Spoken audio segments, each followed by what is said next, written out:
Bismillahirrahmanirrahim. Alhamdulillahirabbil alamin. Hamdan katsiran thayyiban mubarakan fihi kama yuhibbu rabbuna wa yardah. Asyhadu an la ilaha illallah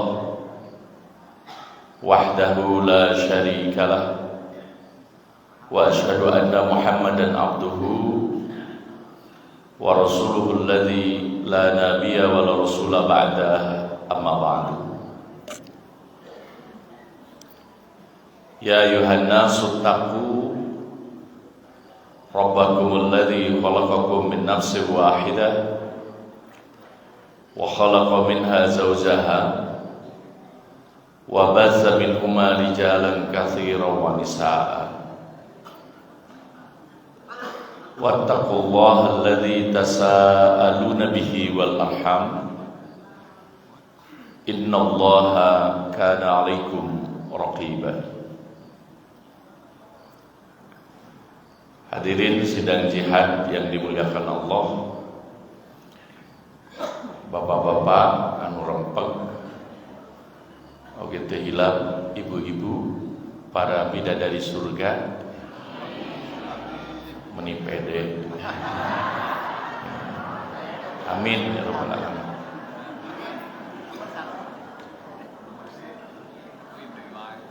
Aminnya jadi kampanye gitu ya. Karena yang ngaganti jadi kobul gitu. Ya ulah sampaikan gak ngaganti agama karena presiden. Tuh jadi pohon deui we. Alhamdulillah, puji syukur kehadirat Allah Subhanahu wa taala. Urang tiasa kempel ngariung di majelis. Mudah-mudahan majelis urang sadaya kalebet majelis anu barokah di sisi Allah Subhanahu wa taala. Tema dina danget ayeuna insyaallah perbaiki salatmu maka akan sempurna hidupmu. Salat jadi dasar kanggo orang yang beriman dina hubunganana koneksi sareng Allah Subhanahu wa taala. Karena itu tidak benar kalau seorang mukmin menyepelekan urusan salat. Bahkan bagaimana kemudian generasi-generasi kita atau generasi-generasi yang disebut sebagai generasi milenial atau generasi Gen Z ayeuna tos janten asuhan-asuhan aplikasi. Bapak nate ayeuna Samsung jeung iPhone. Apa yang jadi PR kita sebagai keluarga? Karena sholat ini menjadi tiang agama. Dengan memperbaiki sholat, maka akan rapih tauhid seseorang, akan rapih akhlak seseorang. Di dalam ajaran Islam ada 3 rukun yang harus kita penuhi sebagai tiang. Yang pertama adalah iman. Yang kedua adalah Islam. Dan yang ketiga adalah ihsan. Ini harus satu paket. Tidak bisa sewang-sewangan. Yang pertama yang jadi akar adalah iman. Di mana tempatnya dalam hati seorang mukmin. Dia harus mengakar dalam jiwa kita. Karena kalau hilang keimanan di dalam diri, maka tidak akan pernah lurus hidup seseorang. Iman itu digambarkan dengan ketauhidan, dengan keikhlasan. Dan pada melan anu paling berat dina hirup nyaeta ikhlas. Tetiasa disebatkeun tapi wujudna kedah aya. Ibaratna saur barudak mah siga posisi gula dina kopi. Ya, ketika gula dicampurkeun kopi, maka jadi naon Pak? Jadi naon Pak? Jadi amis. Jadi kopi. gulana teu kasebut tapi amisna aya. Gula sareng teh tapi nu disebatna akhirnya jadi teh manis. Enggal ribab tuangeun teh manis gulana teu aya. Jadi pamanis, jadi pamais. Itu yang disebut dengan keikhlasan. Makanya ibadah yang paling berat adalah ikhlas. A'udzubillahi minasyaitonirrajim. Wa ma umiru illa liya'budullaha mukhlishina lahuddin. Dan tidaklah kami diperintah illa liya'budullah, kecuali untuk menyembah Allah Subhanahu wa taala, untuk beribadah kepada Allah Subhanahu wa taala, mukhlishina lahuddin, kalayan ikhlas dina negakeun agama. Agama kedah tegak anu pangpayuna dina hate nyaeta keikhlasan. Dan kata para ulama bahwa yang disebut ikhlas itu bisa menjadikan amal yang kecil jadi besar, sebaliknya bisa menjadikan amal besar menjadi celaka. Amal kecil, amal yang dianggap sepele bisa jadi besar pahalanya di sisi Allah karena keikhlasan. Contohnya naon? Mungkin Bapak uiti dieu aya sampah di masjid atawa nuang permen, sampah nate plastik nate teu dipijeun sembarangan disimpen urang, misalkan kayak kana sampahkeun teu ngabala di masjid sabab urang ngahormat ka masjid. Tiasa janten pahala nu sepele ieu justru besar nilainya di sisi Allah Subhanahu wa taala. Lamun aya dina kaayaan ikhlas. Atau lebih jauhnya lagi, dulu ada hadis yang dari Sanawiyah saya susah memahaminya.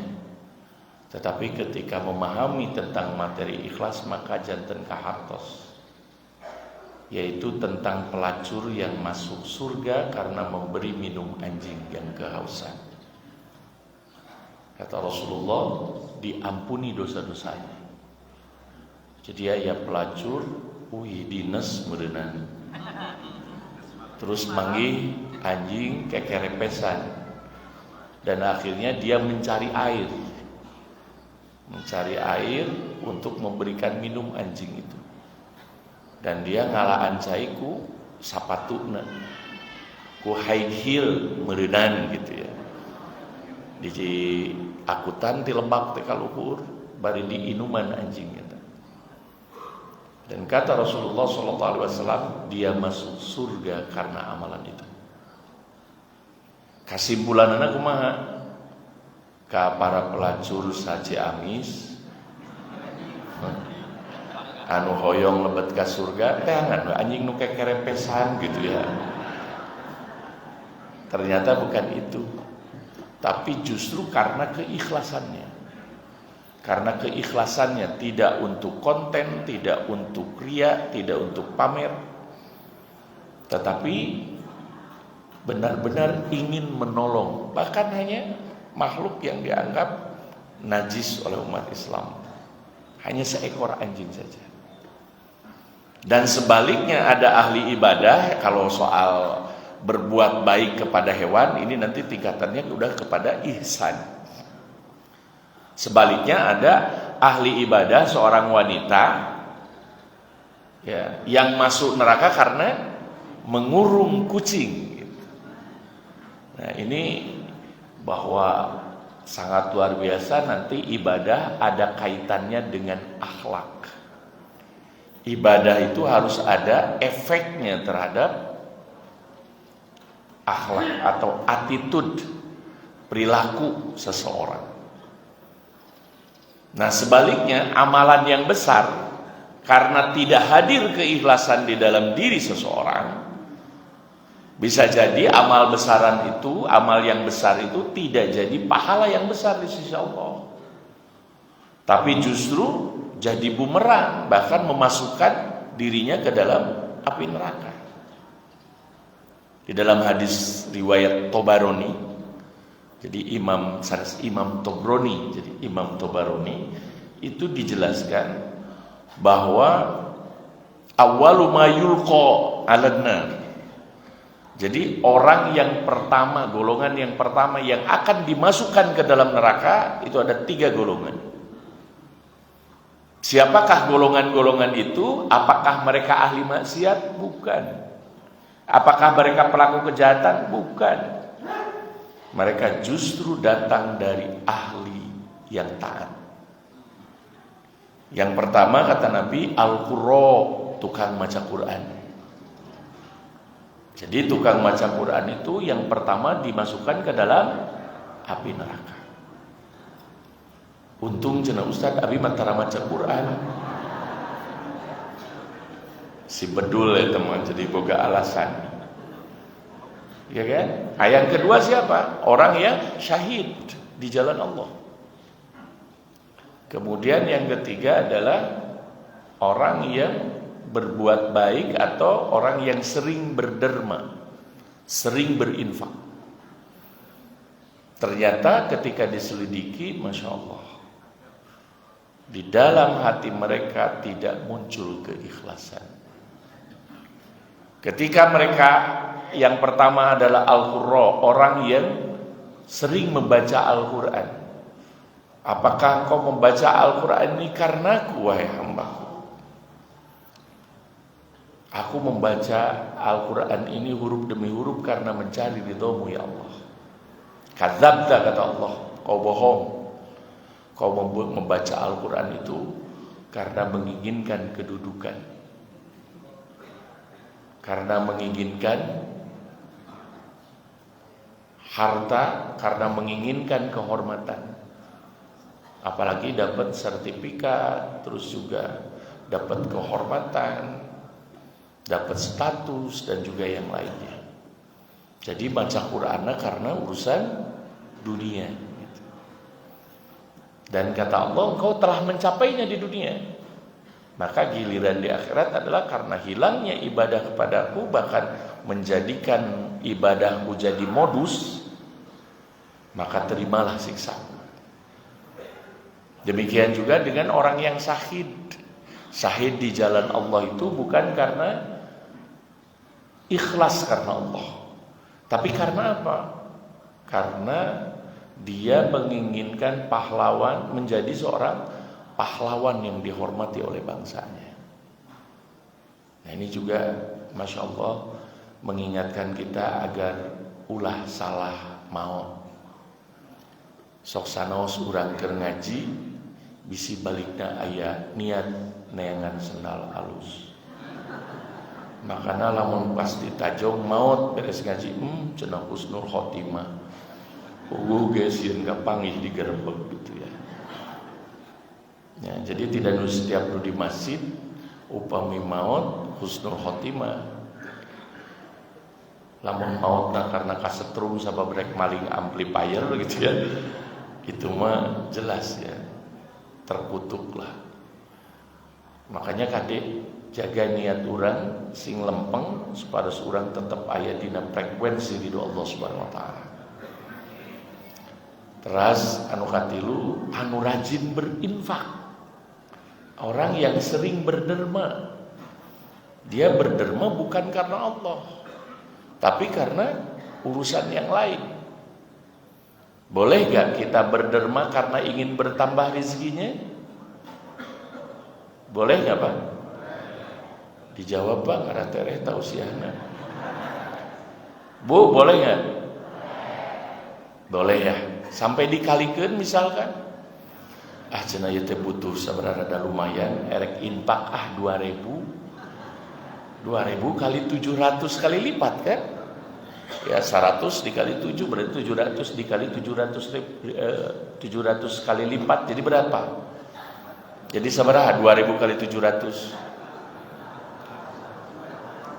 Ya. Sok atuh Pak bantuan. Ya, 1.400.000. ta 1.400.000 langkah di daguan di ATM na Allah teu transfer. Nah, memang ada beberapa infak sedekah yang kemudian dikaitkan dengan urusan duniawi. Tidak salah.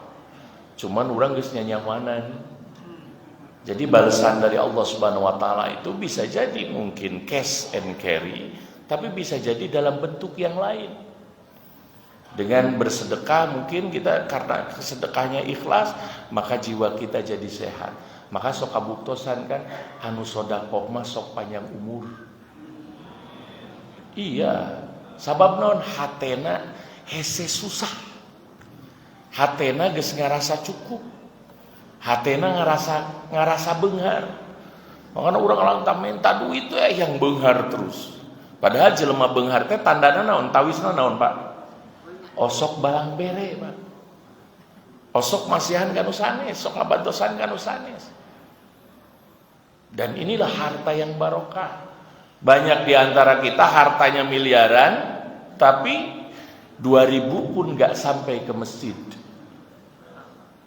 Kecuali pada musim kampanye. Aya nyampe. Tapi rada mending, Pak, ulah dicie-ciein. Lamun aya anu bager ka masjid keun wae, cie-cie kamari ka mana gitu. Ulah kena eraeun. Keur mah jarang ka masjid, pas ka masjid langka disurakan. Gak boleh.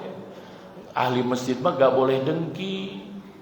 Ya kan? Kan ayeuna mah salat oge disuting. Abdi nu can disuting teh salat teh. Jadi nampak bahwa kesolehan itu memang didambakan oleh umat. Pemimpin yang soleh itu didambakan oleh umat. Karena itu kalau ada calon pemimpin lahir dari masjid, lahir dari keluarga pesantren, dukung. Iya kan? Dukung.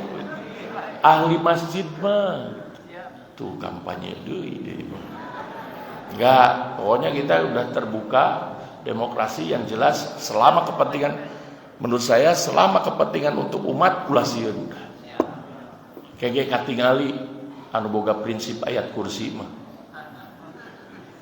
Pinuh ku ayat geus beunang kursi, poho ayatna udah.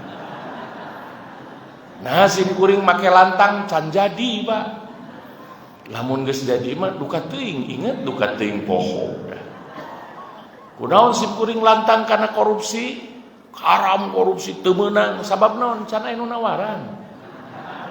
Iya, saya juga manusia, Pak. Duh, kalau Ustaz cenah coba halalkeun LGBT ya 4 miliar, sigana rada mikir. Iya kan, sigana rada mikir mun neangan dalil dan lain sebagainya. Nah ini banyak orang yang tergoda, makanya simkuring sok rada hati-hati mencaci orang itu. Terutama mereka yang berbuat jahat, dina korupsi, dina lain sebagainya. Sabab lamun urang aya kesempatan oge duka gitu. Iya kan? Jadi karena can aya nawaran. Nah di sini kalau ketika ada yang nawarin kemudian nolak, nah ini yang luar biasa. Karena ini harus terbiasa. Jadi punya mental seorang pemimpin bahkan sebelum jadi. Punya mental kaya bahkan sebelum dikasih uang. Jadi geus barang bere. Tadi aya anu miliaran tapi tenepi 2.000 ka masjid. Di antara urang aya anu hirupna pas-pasan. Sapoe penghasilanna ukur 3 juta. Tapi Masya Allah. Amin gitu Pak. Ayo tuh amin. Amin ya Rabbal alamin gitu. Jadi Masya Allah Bapak Ibu sekalian yang dirahmati Allah Subhanahu wa taala, eta anu disebat dengan keberkahan. Dan berkah ini akan datang setelah apa? Ada tingkatan yang pertama adalah faridoh. Faridoh itu kewajiban. Kita laksanakan kewajibannya kepada Allah. Banyak di antara kita menanti pertolongan Allah, menanti pencairan bantuan dari Allah, tapi dina kataatanana lengle. Ketika Allah memanggil, kita masih hare-hare. Gimana Allah mau mempercepat pertolongannya untuk kita? Leres tebak. Langkah ribut ka Pak RW cenah menit menang sembako. langkah suudon sigana mah si RW mah cenah ieu ngabagi jang keluargana wungkul. Pas ditaruh dari ibu atas pendaftaran menyerahkan fotokopi dan teu acan. Erek kumaha meunang atuh bantuan. Iya kan? Artinya proses-proses ikhtiar itu harus dilaksanakan, dan ikhtiarnya ini adalah ikhtiar dalam mentaati Allah Subhanahu wa taala, ibadah. Nah, kerjakan fardhu, setelah fardhu nanti ada nafilah jeung sunah-sunahna. Lamun ayeuna ngajalankeun kewajiban, ngajauhan kaharamanana, maka dina fadilah dina nafilah itu ngalaksanakeun sunah-sunahna oge nebihan nu makruh-makruhna. Tah tingkatan anu katilu nyaeta fadilah bakal gampir rezekina. Kalau udah tingkatan fadilah mah udah dina surah Ad-Duha apa? A'udzubillahi minasyaitonirrajim. Wadduha wallaili idza saja ma wadda'aka rabbuka wa ma qala. Wadduha demi waktu duha, wallaili idza saja dan demi waktu malam ketika gelap gulita. Ma wadda'aka rabbuka wa ma qala. Allah tidak akan pernah Rabbmu itu menelantarkan dan menyia-nyiakanmu. Ya janji Allah Subhanahu wa taala. Kenapa Allah bersumpah dengan wadduha? Dikarenakan mereka yang pertama berzikir duha, yaitu ngalaksanakeun ya zikir di waktu duha, di antaranya yaitu salat duha. Wal laili idza saja, dan salat di sepertiga malam, salat malam, yaitu salat tahajud. Kalau orang sudah melaksanakan dua salat ini, maka mawadda'aka rabbuka wa ma tidak akan pernah disengsarakan dan ditelantarkan Allah. Tos janji Allah. Ya. Karenanya kalau kita hidup merasa miskin, sengsara, masih kurang cukup kene, berarti ada yang gak beres dengan sholatnya. Dan ini rahasianya, Pak.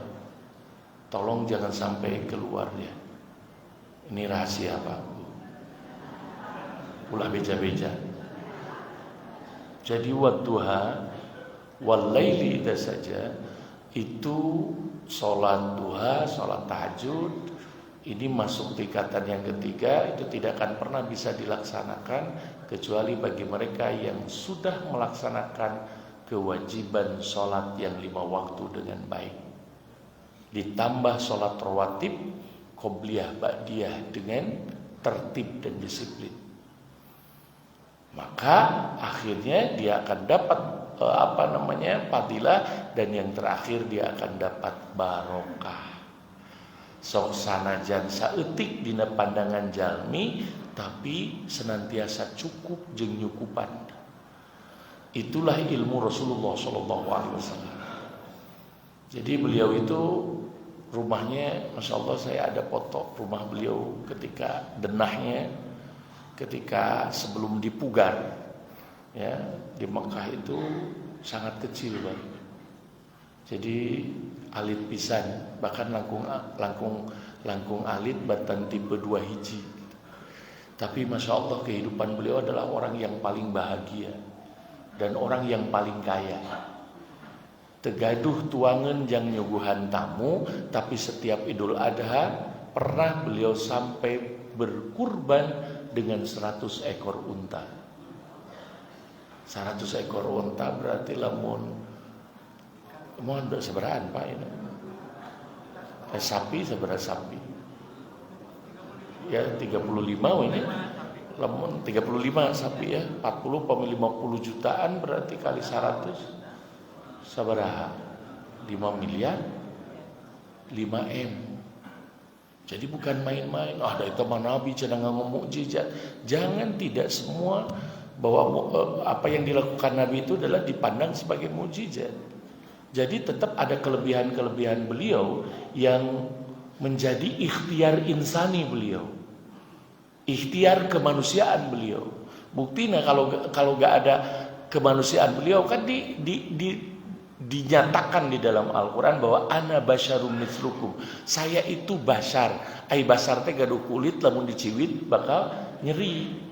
Ketika beliau dilempari di Taif itu kan sampai kemudian di Uhud sampai tanggal giginya, ya itu berarti ya tidak semuanya ada mukjizat dalam beliau. Jadi ada ikhtiar kemanusiaan. Karena itu kita sering ingin mempunyai rumah yang barokah itu adalah rumah yang gede. Hoyong Bapak Ibu gaduh bumi anu ageng. Hoyong pantau hareup di Ciamis, pantau tukang di Pangandaran, jauh teuing. Sampai guru kena angkot karena kamar capek kawan. Ya bumi mah cekap tip 60 tilu lantai di atas. Ya kan? Anu penting mah rumah yang barokah itu yang dibacakan Al-Qur'an di dalamnya. Ya, itulah rumah-rumah yang akan mengantarkan penghuninya ke surga nanti. Jadi tahapannya kenapa Rasulullah menjadi berkah? Karena pelatihan beliau yang sangat luar biasa. Dan bahkan ada ikhtiar insani beliau juga, pelatihan fisik beliau yang sangat luar biasa. Ya. Jadi jangan diharapkan di dalam sholat juga nanti ada kaifiat, dan kaifiat itu mengajarkan gerak fisik yang benar. Makanya ketika Siti Aisyah mengatakan ketika seorang itu sholat duha maka ada 360 sendi ya, yang kemudian dia sama disedekahkan kepada Allah Subhanahu wa taala. Artinya bakal sehat. Orang yang sholat itu kalau benar ruku sujudnya itu bakal sehat.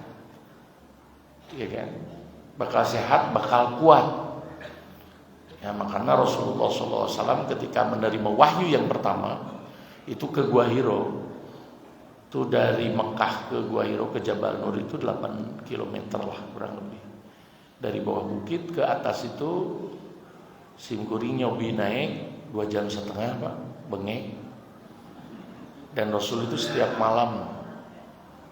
Dan akhirnya pas ketika ke atas itu Masya Allah pemandangan indah, bari terjal. Sekarang mau udah di dandanan, dulu mah gak ada tanjak kayak apa, gak ada tangga-tangga, gak ada apa, masih batu. Coba Rasulullah mendaki ke atas. Dan ketika masuk ke Gua Hiro, kemudian beliau bertahanus dan bertemu dengan malaikat dalam wujud aslinya, sehingga beliau panik udah. Sambil memanggil-manggil namanya. Maka lari beliau itu terbirit-birit. Simkuring ngartos kedana lari sprint. Tiluhur lari cepat itu sampai ke rumahnya, makanya menggigil. Bisa dibayangkan kan, kesang badak, kesang letik ya. Ayah itu, dan panik, merasa ketakutan. Dan akhirnya beliau bilang, zammiluni, zammiluni, selimutilah aku, selimutilah aku.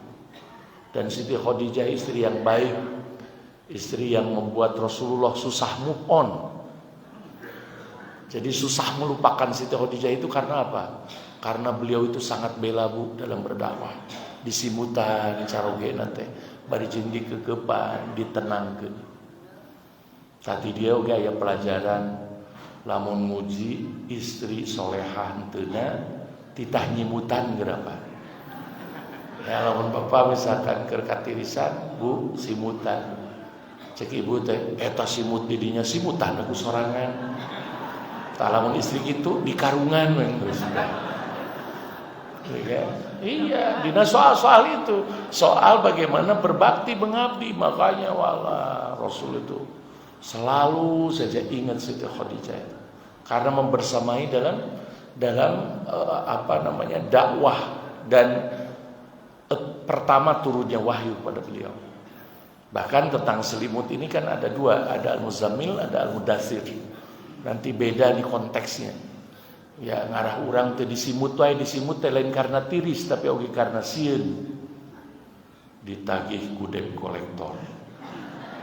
Ya kan, makanya nyumput dina simut. Ya, jadi Masya Allah lah ngarah urang teh sieun. Maka syarat orang yang beriman itu kalau berhasil tarbiyahnya, maka dia akan punya dua kekuatan. La khaufun alaihim wa la hum yahzanun. Teu pernah sieun jeung moal pernah sedih.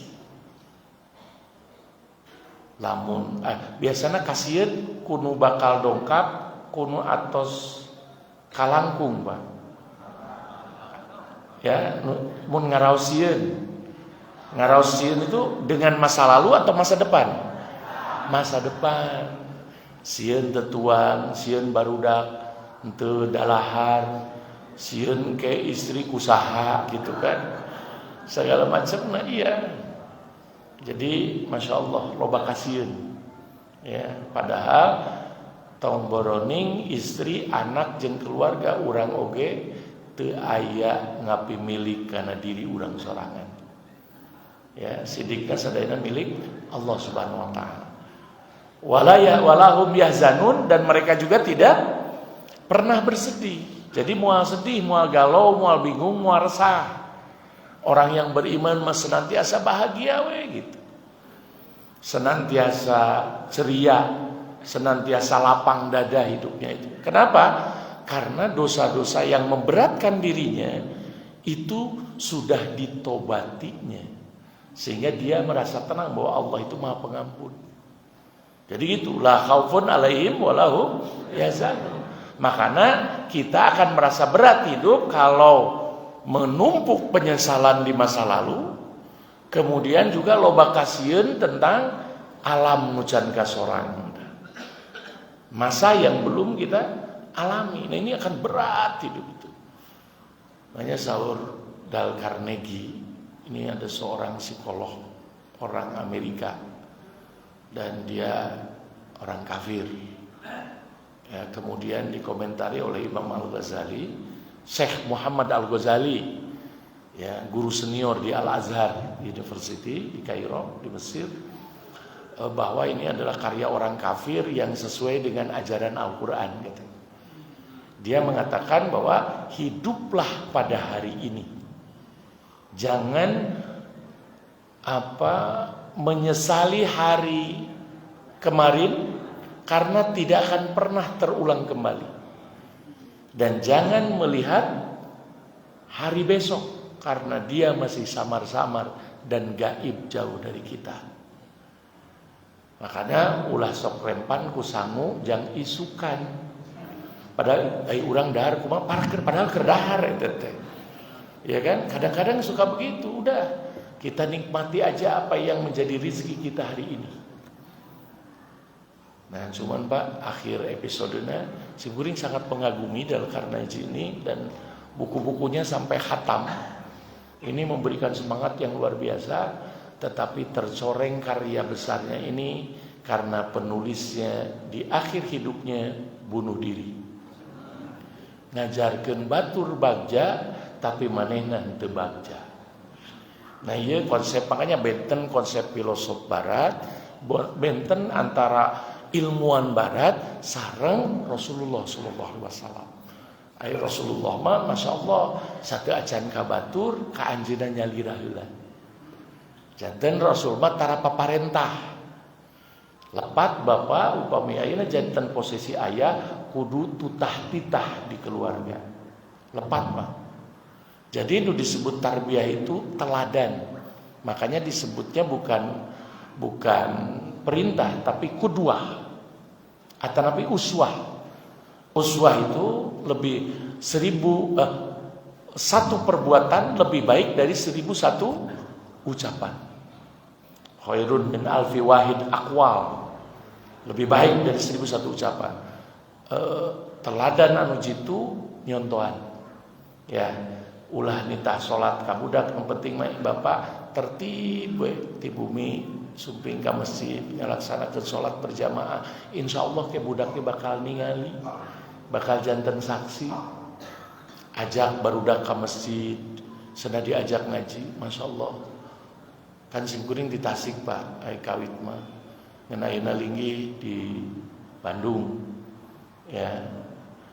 Istri mah urang New Zealand, Selandia Baru.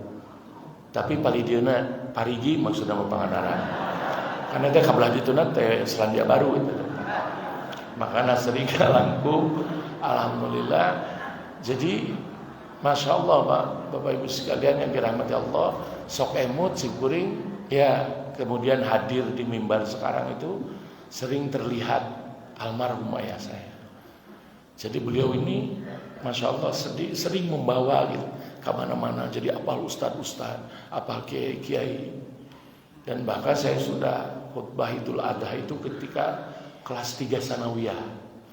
Dan alhamdulillah tidak salah gitu. Kan biasanya kan dina takbir salah gitu dan lain sebagainya kalau Idul Fitri, Idul Adha. Dan ini memberikan pelajaran bahwa anak-anak kita itu harus tetap dibawa, ya. Jangan kemudian dibawa ke masjid tapi kita ngoprek HP gitu. Nah, kenapa persoalannya sekarang generasi milenial ini pertanyaannya sudah banyak tidak hadir di masjid. Kemarin ada tren pemuda hijrah di Bandung. Alhamdulillah banyak yang ikut segala macam. Tapi sekarang udah repedet ayah, ya kan, kosong lagi. Dan mereka akhirnya tecalager deui udah. Jadi hijrah di jalan hijrah ke masjid, ayeuna hijrah deui ka jalan. Ya, beres di masjid itu karena memang harus konsisten. Terus harus konsekuen gitu mendidik anak-anak remaja kita. Sekarang enggak hadir. Coba ayeuna tinggal teu pemuda apa? Komo seragam abu-abu ya SMA. Aya teh. Si guring ningan rata-rata ieu para ABG tahun 60-an. Ini alfa, enggak ada dari kita. Kenapa coba, Pak? Pernah enggak berpikir serius soal? Karena mereka sudah tidak betah di rumah pada awalnya. Mereka jauh dari kasih sayang seorang mukmin, ayah yang mukmin sejati. Apa sih pekerjaan the best father di dalam Al-Quran? Yaitu Nabi Ibrahim alaihissalam. Banyak doa-doanya kemudian dikutipkan di dalam Al-Quran karena keberhasilan beliau mendidik keluarganya. Apa sih yang diingatkan? Anak dan istri beliau selalu didoakan. Karena yakin dengan itu akan mengubah dunia. Buktinya satu-satunya ayah yang budak-budaknya jadi nabi dan rasul adalah Nabi Ibrahim alaihissalam. Tertanggung-tanggung jadi pemimpin, jadi penghulu, teladan semua umat manusia. Dan bahkan ada dua bangsa yang dilahirkan oleh beliau kan. Nabi Ibrahim alaihissalam itu kan menikah dengan Siti Sarah. Kemudian 80 sampai 80 tahun gak punya anak, sabar kan. Berdoa terus kepada Allah. Dan akhirnya Siti Sarah merekomendasikan, karena ada Hajar yang biasa melayani, udah nikahlah sama Hajar. Kayaklah Pak, jangan kesimpulan tuh cina Siti Sarah oke. Mending rekomendasikan gitu. Ini karena persoalannya begini, kemudian menikah dengan Siti Hajar. Dari Siti Hajar lahirlah Nabi Ismail. Yisma, maha mendengar, Il adalah Allah. Dalam bahasa Inggrisnya Samuel. Ya, samiwa itu nanaw. Seperti nyebut Isa, Yesus, boleh nggak Pak? Boleh nggak Bu? Boleh, nggak apa-apa. Ya kan, asal ulah Tuhan Yesus. Kalau Nabi Yesus boleh, ya kan. Tapi di dalam Al-Quran namanya Nabi Isa, ya Nabi Isa alaihissalam. Kemudian ya sama ya. Jadi Ibrahim kan ada Abraham, ada Abram. Ya, atau panggilannya jadi Bram kan itu. Ya. Ada Yusuf oke. Namun di Inggris kan rada gaya Joseph. Ya kan, ngan diundang ke Ciamis jadi ucup sumur. Yang ngarusak pasaran. Ya, jadi menikah dengan Siti Hajar dari siapa? Dari Nabi Ismail alaihissalam, kemudian lahir beranak pinak bangsa Arab, ya pewaris air Zam-Zam, keluarganya sampai hari ini. Jadi nanti ada keluarga pemegang kunci Ka'bah, keluarga air Zam-Zam yang memelihara air Zam-Zam. Itu keturunannya sampai sekarang, nggak berpindah-pindah. Ini yang sangat luar biasa ya, karena keturunannya terjaga. Kalau di Arab itu karena bin itu sangat diperlukan. Jadi misalkan si kuring nami Yusuf, daun sepuh Usman misalkan, jadi Yusuf bin Usman. Tapi di Indonesia kan si kuring namina Yusuf Burhanuddin teh lain bapana ngaranna keneh gitu. Makanya punten ya, kalau di Arab mah susah untuk mempalsukan paspor, susah. Karena walaupun namanya Muhammad bin Muhammad, ada Muhammad bin Ahmad bin Hamid, kan eta keneh itu terjaga. ya ilmu silsilah ini yang dipelajari oleh Abu Bakar As-Siddiq radhiyallahu anhu. Dalam orang mah tiasa kan jeung sasaha ini toge walaupun paspor seorang suami, istrina istri orang lain itu bisa, sangat memungkinkan. Tapi kalau di Arab gak bisa. Dan kalau syukurin udah di blacklist, maka di blacklist di semua negara Timur Tengah rata-rata itu. Dan itu bisa kapan sampai kapanpun. Jadi memang ini pentingnya ya identitas itu. Ya pentingnya identitas itu. Nah, Nabi Ismail kemudian ya ke bawahnya akhirnya turunlah Nabi yang terakhir yaitu Nabi Muhammad Sallallahu Alaihi Wasallam.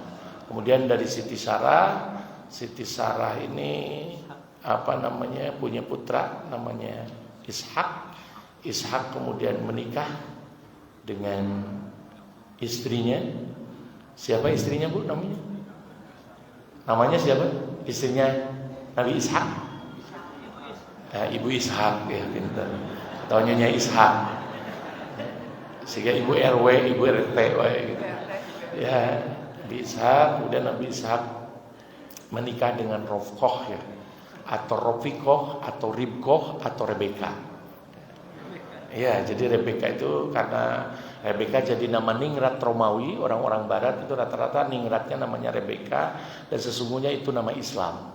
Jadi orang Ciamis oge menang karena Rebeka misalkan gaduh putri ya namanya Rebeka. Ngarah aya orang Ciamisan tamihan we neneng gitu ya. Neneng. Jadi neneng Rebeka, panggilanna neneng Rebek gitu ya. Jadi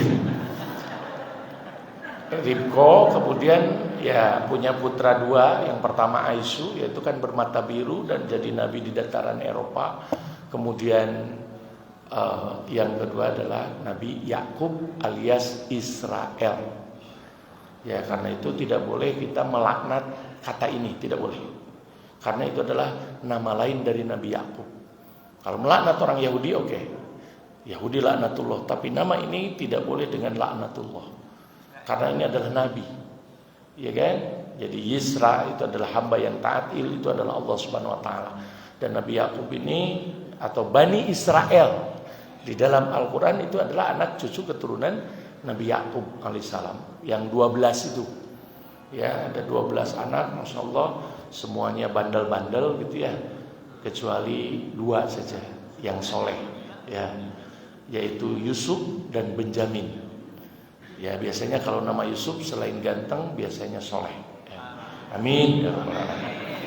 Ya jadi banyak nama ya, banyak nama nanti ada Yehuda, ada Dan, ada Neptali, ada Ruben tanpa onsu, ya, atau Robin tanpa Batman gitu. Ruben atau kemudian ada Lewi, ada Samun atau Simeone dan juga yang lainnya. Ini ada 12 luar biasa dan 12 keturunan inilah yang menggegarkan dunia hingga hari ini. Makanya disesakeun contoh di Timur Tengah ayeuna, konflik di Palestina ayeuna, jang saksi ka urang Ciamis nu sok malaca Al-Qur'an. Itu maksudnya. Dan ini akan terus dipercayai sampai kemudian nanti ada konvensi pers terakhir. Dan yang akan menutup peradaban ini adalah dalam surah Ali Imran. A'udzubillahi minasyaitonir rajim. Innallaha astafa Adama wa Nuhan wa ala Ibrahim wa ala Imran 'alal alamin. Sesungguhnya Allah telah memilih satu Adam sebagai nabi pertama, wa Nuhan dan kemudian Nuh rasul pertama, wa ala Ibrahim dan keluarga Ibrahim, wa ala Imran dan keluarga Imran 'alal alamin. Kenapa keluarga Imran diterakhirkan? Dan kenapa Adam dan Nuh keluarganya tidak disebut, tapi langsung pribadinya? Ini hebatnya bahasa Al-Quran. Tidak semata-mata Al-Quran mencantumkan satu kata kecuali ada makna yang sangat dahsyat. Adam dan Nuh tidak pakai keluarga karena tidak semua keluarganya beriman. Jadi tidak semuanya keluarga, tapi wa'ala Ibrahim dan keluarga Ibrahim. Jadi disebut keluarganya wa'ala Imran dan keluarga Imran yang sangat dahsyat itu. Ya, jadi keluarga Imron ini, Masya Allah, Imron itu bukan Nabi, tapi disebutkan, dimention oleh Allah di dalam Al-Quran, bahkan jadi nama surah. Karena kesolehannya, yaitu surah Ali Imron, keluarga Imron. Imron menikah dengan ibu Imron, yaitu Siti Hanah binti Fakud. Ini kita hafal ya, selebritis Al-Quran ini. Sayyidah Hana binti Fakud. Kenapa disebut selebritis? Karena Siti Hana ini seorang nenek Nabi Isa ini berdoa kepada Allah ingin diberikan anak laki-laki agar menjadi pembebas Baitul Maqdis, pembebas Masjidil Aqsa. Tapi kemudian beliau agak sedikit nyesel gitu loh, karena inni wada'tuha unsa, karena sesungguhnya saya melahirkan seorang perempuan. Jadi boleh nggak kalau kita misalkan yang baru menikah misalkan berdoa, ya Allah yang gaduh putra istri atau lebih banget, boleh nggak? Boleh, nggak jadi masalah. Walaupun si kuning sok ngaros bersalah itu teh pilih hoyong pameget mungkin lahir awewe gitu ya. Tetapi dulu juga ya ceritanya, ya dulu ketika di Mekah itu kebetulan saya lagi bimbing gitu ya, dan istri juga lagi hamil waktu di Mesir, itu diminta cenah ngadoa kata mertua teh sing boga anak lalaki cenah. Aduh berat gitu kumaha. Ya tapi dah perintah orang tua akhirnya ngadoa gitu. Ya Allah, mudah-mudahan dipasihan anak lalaki, ieu ge ceuk ibu mertua abdi ya Allah gitu. Karena saya kurang saya mau laki-laki mau perempuan mah enggak, tapi boleh memang. Efeknya diberi budak kaiji lalaki, nu kadua lalaki deui, doana tarik teuing berarti. Ya kan? Nah, jadi boleh. Nah, ini nyesel ketika anaknya perempuan, tapi lihat nih. Ini untuk ibu-ibu bahwa tidak semua doa akan dijawab hari ini. Penting mengaset dan investasikan doa untuk anak keturunan kita. Banyak orang-orang yang kemudian berdoa, anger bader keneh wae. Bahkan bapak nama sampai amak-amakan di imah tapi gak kabudakna tebetah di imah tadi. Maneh teh asa bader-bader teuing cenah. Da bapak mah baheula asa teu kitu. Aing maneh ngalaka saha cenah kitu. Cek budak teh ngalaka maneh cenah ngalaka saha deui ya. Ada ulah sok nyalakeun batur pas sing sok tara ngalaka saha udah ngalaka apa-apana. Ya, ketika budak mensiapkan bangor, aya catatan di sekolah, langsung si guring mangaca damane gitu. Iya.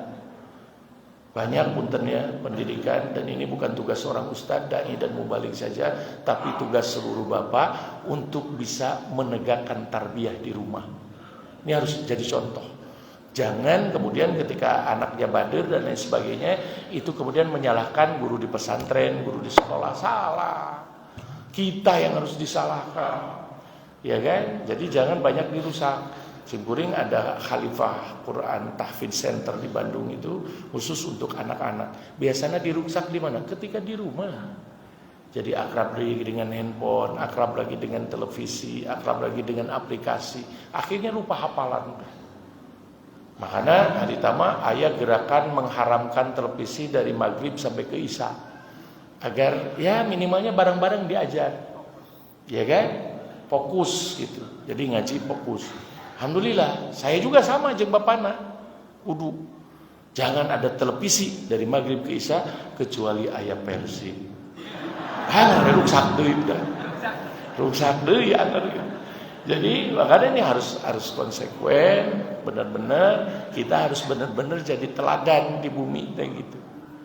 Ya, tidak boleh banyak omongan karena Rasul juga sesungguhnya punten bisa dina ngajar Rasul masa kedap tara seueur sumarios. Cobi baca hadis. Hadis itu durasinya paling 3-5 menit, paling panjang simkuring maca khutbah haji wada yang terakhir Rasulullah itu dengan jeda dan dengan berapi-api simkuring dibaca dan di menitan kurang lebih 15 menit. Khutbah terpanjang sepanjang pidato beliau. Jadi terus dibikin dia lah. Dah lamun panjang oke jadi sok leuwih langkung berat gitu. Ya, jadi saucapnya ta sacidurnya tuh kenapa? Karena teladan. Rasul itu punya teladan yang sangat luar biasa. Membina diri dulu, setelah itu kemudian istri dan keluarga. Gitu ya. Itu yang mungkin harus penting diperhatikan sekali lagi. Nah, kenapa ibu-ibu diciptakan cerewet? Itu bukan berarti ngarah gandeng di imah. Bukan. Ya kan, Masya Allah Bu, Pak, simpur ge aya istri di bumi, hiji oge, gandeng. Omolo bakil. The power of mama. Sen kiri belok kanan. Tidak ada yang tahu kemana dia berbelok kecuali manehna jeung Allah Subhanahu wa taala. Karena lamun kuring tukangan mak-mak sok doa, ya Allah, lindungilah aku dari fitnah mak-mak ini. Ya, tapi ya itulah perempuan, Pak. Kita harus memahaminya karena makanya disebut di Al-Qur'an tadi setelah Ali Imran itu adalah An-Nisa, manusia adalah perempuan, dan perempuan ini sangat luar biasa. Ya, wajahnya bisa banyak, wajahnya bisa berbeda-beda, tapi karakter sifatnya satu, Pak. Jadi An-Nisa itu kaum perempuan. Punten Ibu, saya bocorkan sebentar karena ini gara-gara ibu-ibu ya. Jadi biar tahu hakikatnya seorang perempuan itu gimana. Ada dua kata yang tersimpan dalam kata An-Nisa. Yang pertama adalah kata Anis. Jadi Anis. Macam nyebut Prabowo. Ini segera otak kampanye itu udah. Yakin kayak tamakan. Jadi Anis itu apa ya, lembut. Makanya punten perempuan itu haram dikasari. Ini dosa besar bagi laki-laki yang suka melakukan KDRT, apalagi KDRW. KDRT gitu menang. Iya, perempuan itu lemah dan gunanya ada laki-laki untuk membela, untuk dilindungi. Ini malah disakiti. Ini dosa besar di hadapan Allah Subhanahu wa taala. Makanya ada kasus nanti punten pisan Pak, bapak-bapak anu teu adil ka istrina, itu di akhiratna bakal dengdek punakna teh kieu. Ketinggalikeun Bu, oh si eta nu sok eta ketinggali. Iya. Dan itu punten sering dikontekskan dalam ayat dalam masalah kasus poligami. Bukan poligami saja, banyak poligami yang aman. Tapi banyak juga yang istri hiji tapi rariweuh. Ya kan banyak. Jadi ini enggak, ini untuk semua keluarga, semua jenis keluarga. Ya, kalau istrinya tidak dilindungi dengan baik, ini dosa. Dan ini tuh amanat sholat loh Pak. Sholat hubungan anak teh ini permainan bahasa lagi, bukan permainan bahasa. Perluasan bahasa. Ini ada sholat, nanti sholat itu efeknya apa? Silat. Jadi sholat mangabina hubungan ke Allah, silat mangabina hubungan jeung sasama. Silat nu pertama, hubungan baik dengan sesama, silaturahim. Ngabina duduluran jeung anu pernah satu rahim, apalagi dengan yang punya rahim, yaitu siapa? Ibu kita. Itu kan diamanatkannya sampai 3 kali itu. Kepada siapa? Sampai aku sahabati ya Rasulullah. Siapa yang paling berhak mendapatkan perlakuan baik aku? Kata Rasulullah, ummuka ibumu. Sumaman. Kemudian siapa lagi? Kata Nawas bin Sam'an yang bertanya itu, ummuka ibumu. Kemudian siapa lagi? Ummuka ibumu. Sampai 3 kali. Ini kesimpulannya berarti harus kita punya ibu 3. Harus ya, jadi maksudnya punten, sejauh-jauhnya saya melayang, saya berdakwah, saya ngajar, saya berbakti kepada umat, tidak akan pernah mengalahkan derajat istri saya di rumah terkait dengan anak-anak Pak. Nggak bisa. Ya, jadi ini betapa penghargaan Islam untuk kaum perempuan itu luar biasa. Lembut, ya kan? Nah, kemudian juga tapi lembut oke, so nasia katanya pohon. Nasia itu kan unsur kemanusiaannya tinggi, yaitu sering hilap dan sering khilaf. Ya, sering hilapan. Namun istri mah kedah teras-terasan, maka kata Rasul tuh istri itu kan diciptakan dari tulang rusuk yang bengkok, lamun tarik teuing bakal potong dilempengkeun, tapi lamun diantepkeun bakal tetap bengkok. Jadi kumaha antep we cenah bengkok terus. Ya kan enggak boleh gitu karena kena sering dia emutan terus. Ya, sering diemutan. Jadi nasia itu lupa atau poho. Ini bahkan sama dengan bahasa Sunda, bahasa Arab tuh ya. Nasia poho, ini orangnya gitu ya.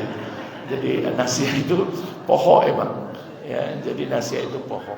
Jadi Bapak Ibu sekalian yang dirahmati Allah Subhanahu wa taala, azani Allah yakum. Jadi silaturahim, siapa yang punya rahim itu ada 3, ibumu, istrimu, putrimu. Ini yang harus dijaga. Ya, dan ini adalah surganya kaum laki-laki. Ya kan? Dengan kesabarannya makanya kena sabar, Pak. Bahkan ada yang Masya Allah bertahun-tahun sabar. Istrina teh kumanya. Istrina teh loba kahoyong gitu. Lain ge istri teh loba kahayang gitu ya. Jadi ini mah ngarudetkeun terus ke pamegetna, tapi pamegetna Masya Allah sabar. Dan akhirnya kata temannya itu geus cenah carahikeun udah loba cenah hayangan ka ente mah cenah ulah gitu. Justru istriku ini lahan surgaku. Masya Allah. Maksudnya sabar meureunnan gitu ya. Baik kagok capek meureunnan gitu. Ngaras salakina tereh maot meureunnan gitu ya. Asal maot tina kasabaran gitu ya. Jadi Masya Allah ya, disinilah nanti ada perjuangan lelaki yang sangat luar biasa. Lamun sholatnya bener, maka silatnya juga urusan dengan istri, anak-anak dan keluarganya juga bakal bener. Makanya ada warning tentang sholat dan silat yang slack, yang tidak tidak ada chemistry, tidak nyambung, maka di warning Allah, wailul lil musallin, celakalah orang-orang yang sholat. Ahli sholat itu yang celaka. Jadi nu cilaka teh saha? Nu sok salat utara salat. Anu sok salat pan utara salat. Anu osok salat nu cilaka. Alhamdulillah cenah abdi mah tara salat gitu ya. Anu tara salat mah di neraka sakor. Anu salat capek gawe teu kapake. Kenapa? Karena dia alpa terhadap satu waktunya loba di momorekeun. Sok cobian ya Pak, secara psikologis Bapak lamun sholat subuh 2 rakaat, lagi 2 rakaat beres keluar cerianya luar biasa. Nuh, tuh itu spek fitrah yang diciptakan Allah. Jadi spek fitrah, sil geuring lamun beres sholat subuh berjamaah, udah gitu teh bari sasalaman Pak ka mana Pak Haji damang bari naon cipika-cipiki silih tangkep peni bunga teh. Alabatan bunga geus piknik gitu loh. Kenapa? Ini kegembiraan hanya anugerah dari Allah Subhanahu wa taala. Cuman beres di masjid ka imah manggih loba tagihan cicing gitu. Makanya ngarah tereh bunga cicing di masjid nepi ka duhur gitu. Ya, nah itu ya. Jadi yang pertama disiplin waktunya. Punten kalau udah sholat tepat waktu ngerasa ringan apalagi berjamaah. Cobian sholat sorangan. Bari tidak tepat waktu, di akhir waktu itu beratnya luar biasa. Itu dekat dengan meninggalkan sholat nanti. Dan inilah pinternya setan, bahwa setan mah lain ngajak jelma ulah sarolat, tapi justru ngajak sholat, tapi sholatnya teu kapake. Nah ini jangan sampai seperti itu. Jadi satu disiplin waktunya, bahkan kalau khusyuk dan istiqomah itu bisa terwujud kalau kitanya prepare waktos. Jadi ayat prepare waktos, Masya Allah banyak ya perusahaan-perusahaan sekarang juga yang mengandalkan sholat gitu ya. Itu sangat luar biasa. Dulu juga saya harus sebut nih fakultas kedokteran lagi nih, Unpad.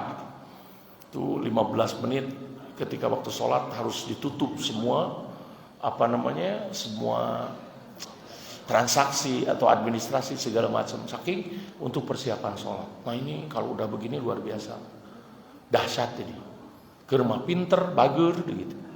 Dan rata-rata mahasiswa kami kan si Guring juga ngajar di ITB itu, masya Allah mahasiswa-mahasiswa yang punya karya-karya luar biasa itu. Kenapa?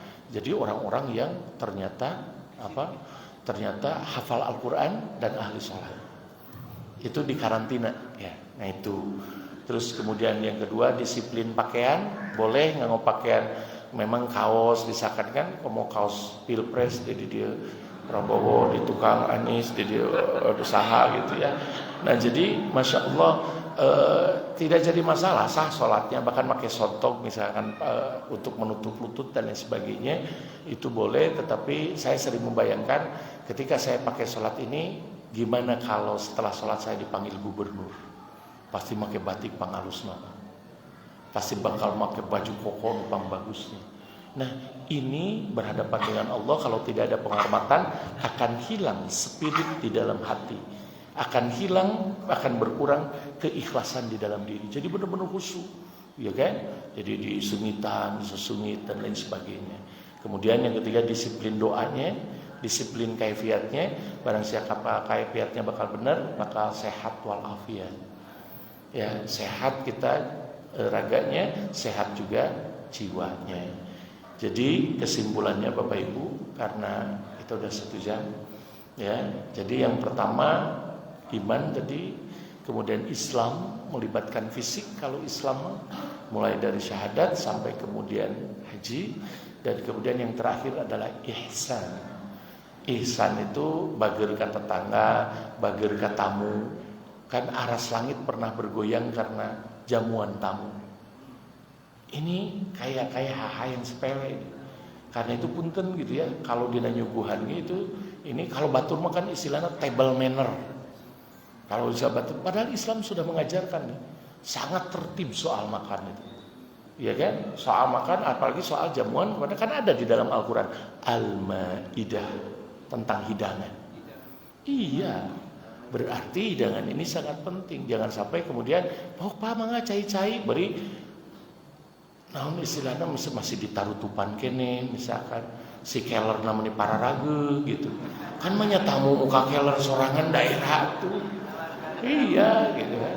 Kantor sih di kantor pemerintahan disuguhan buah tapi diplastikan kene iku mah ngadahan. Iya kan? Bari dilakbanan gitu. Ya maksudnya kalau ini sediakan pisin gitu ya. Dan jangan ada penipuan seperti kaleng kongguan usina opak, itu jangan. Jadi tamu tegas niatna kue gitu, dari pas dicokot ranginan gitu ya. Nah ini hal-hal yang seperti ini ternyata jadi attitude. Namun orang attitude tuh bageurna pramugari, barageurna customer service gitu ya. Itu karena terlatih, tapi itu attitude kalau tidak dibarengi dengan hati yang ikhlas tidak akan pernah saru gitu ya. Bahkan sebenarnya pernah GR, aduh di serian aku pramugari, PT datang aki-aki seri oke kabehan di serian berarti. Ya karena itu attitude ya, attitude. Nah itu teh harus membanggakan. Jadi kesimpulannya, lamun orang mukmin goreng kadulur geus eueuh nilai keimanan dina dirina. Sakitu anu kapiatur, mudah-mudahan tiasa ningkatkeun keimanan oge katakwaan ka Allah Subhanahu wa taala. Sateacan ditutup manawi aya pertanyaan ti ibu-ibu teh aya, ti bapak-bapak teh aya. Kayaknya aya. Pak Ustaz, Israel sekarang terus membombardir, padahal sudah sering terjadi. Saya mencari-cari dari Al-Quran dan hadis menemukan kapan sih Palestina bisa bebas dari Israel. Karena janji Nabi bahwa Israel itu kan, bahwa Palestina itulah negeri yang diberkahi. Di sana lahir Pak Rasul, Pak Nabi, dan juga ada rumah Al-Aqsa. Yang kedua, kenapa sih bahwa Israel dilebihkan dari bangsa-bangsa yang lain seperti apa? Bahwa 40 tahun penjelasan. 2 jam deui berarti ini. Kapan konflik ataupun penjajahan, bukan konflik itu. Udah jelas ya, occupation, pendudukan. Al-Bilad al-Muhtallah. Jadi negeri yang dijajah. Jadi Palestina ini akan damai sigana pas akhir nanti. Dan ini teh nanti saya itu tadinya ingin membawakannya itu tadi salat, masjid dan peradaban. Ini semuanya terletak dalam surah Al-Isra tentang perjalanan, surah nomor urut 17, sehingga kampanye nomor urut 17 itu tentang rokaat.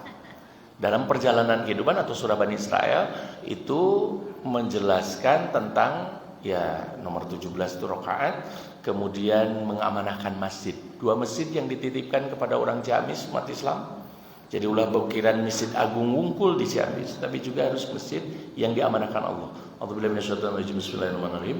Subhanalladzi asra bi 'abdihi lailan minal masjidil haram ilal masjidil aqsa. Mulai dari Masjidil Haram sampai ke Masjidil Aqsa. Dimulai, kenapa dari mulai Masjidil Haram? Kan Bani Israel itu di Masjidil Aqsa yang pertama kali, bukan. Dari Masjidil Haram pertama Baitullah yang didirikan yang pertama di muka bumi adalah rumah Allah, adalah masjid. Yaitu siapa? Nabi Adam yang memberikan pondasinya, kemudian qawaidnya dibangun oleh Nabi Ibrahim, diresmikan sempurnanya oleh Nabi Muhammad SAW. Terjaga sampai hari ini, sampai hari akhir, sampai kemudian nanti dihancurkan Ka'bahnya. Dulu yang akan menghancurkan adalah Raja Yaman, tapi tidak berhasil karena dihalang oleh pasukan Ababil. Besok Raja Yaman berhasil meluluhlantakkan Ka'bah. Dan itu akhir kegoncangan semesta raya. Nah, jadi Masya Allah ini skenario yang luar biasa. Kenapa mengamanahkan dua masjid, Masjidil Haram, Masjidil Aqsa? Karena itu kata Rasul, healingnya orang yang beriman adalah ketiga masjid. Piknik jauhnya orang beriman itu hanya ketiga masjid. Kata Nabi apa? La tusaddu rihal illa bisalasati masajid. Jangan pernah kau pergi jauh kecuali ketiga masjid. Masjid yang pertama adalah Masjidil Haram di Makkah Al-Mukarramah. Masjid yang kedua Masjid Nabawi di Madinah Al-Munawwarah. Masjid yang ketiga adalah Masjid Al-Jabar di Gede Bage, ya. Masjid Al-Aqsa ya di Yerusalem. Jadi tiga ini ternyata bukan hanya masjid sebagai bangunan, tapi ini bukan juga sejarah kenabian, tapi ini skenario peradaban. Berawal dari Mekah, kemudian ke Irak, ya kan? Nabi Adam, kemudian ke Irak, ya.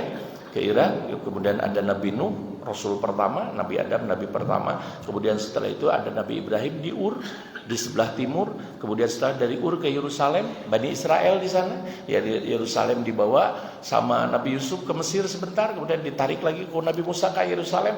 Kemudian setelah dari Yerusalem, kemudian dibawa ke Nabi Muhammad ke Hijaz, yaitu Makkah dan Madinah. Dari Madinah Rasulullah sebelum wafat kemudian menunjuk ke timur, bahwa kekacauan akan kembali berujung di timur, tepatnya di Banjar berarti.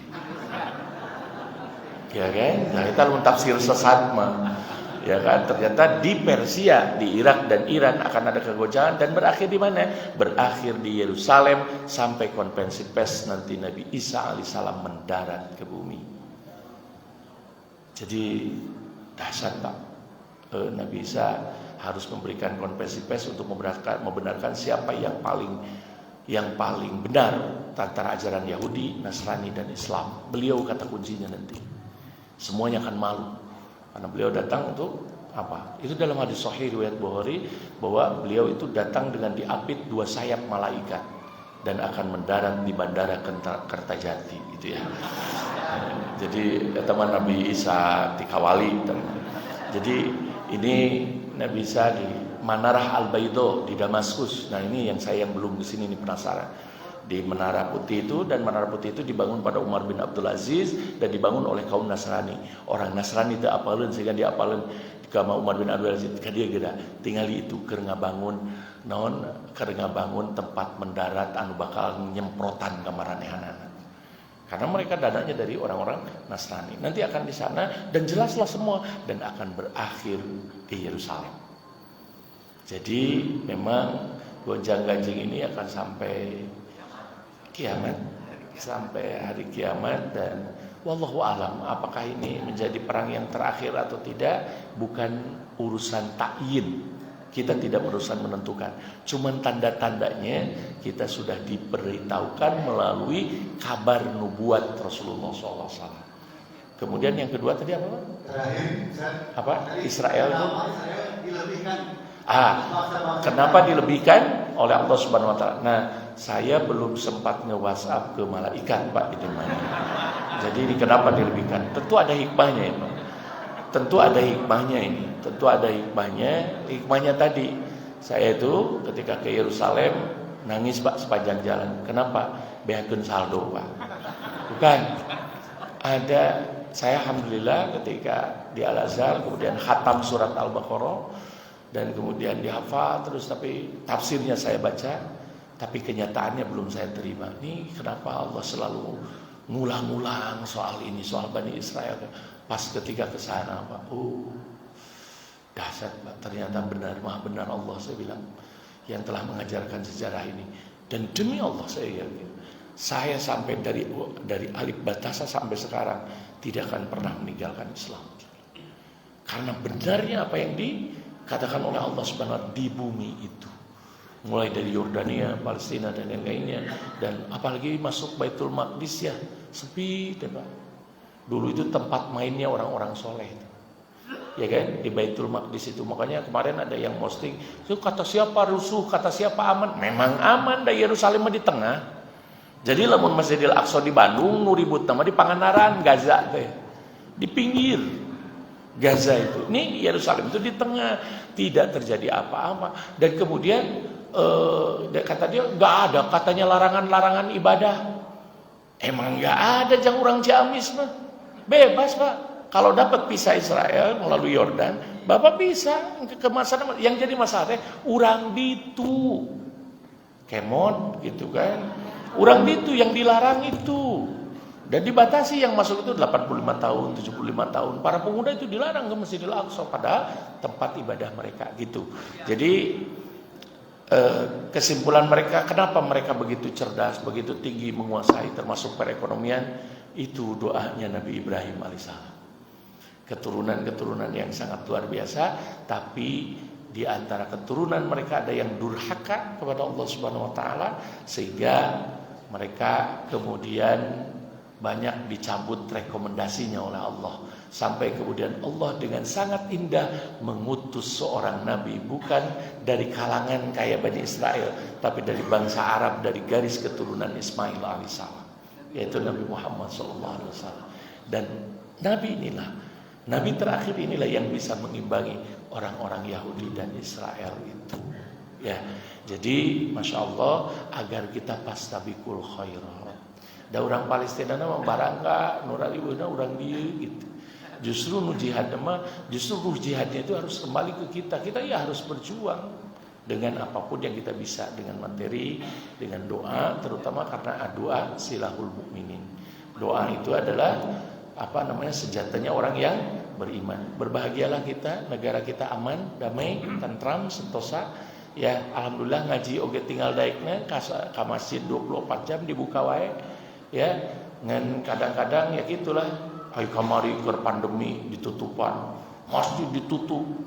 Oh, ini mau orang pasek, bahkan masuk ke tanda-tanda kekufuran. Tapi ketika masjid dibaruka, ada riweuh ka masjid. Dah urang teh sok kitu unggul gitu. Ya, jadi ulah loba suudon, harus banyak tabayun. Termasuk dalam rangka banyak anak-anak muda kita yang sekarang juga anjlok karena politik dan lain sebagainya, saya dukung. Biar tabayunnya benar. Biar tabayunnya benar. Karena banyak ya kita teh loba diadu domba ku berita-berita Ahok, hoax. Ya kan? Hoax. Ya kan, apalagi soie podcast ulah para saya karena kieu. Asli dah Pak. Gak boleh. Jaga ukhuwah terus. Benangkan kader-kader kita, orang-orang pemimpin kita yang amanah, dan doakan mereka. Dan KBG Muslim itu.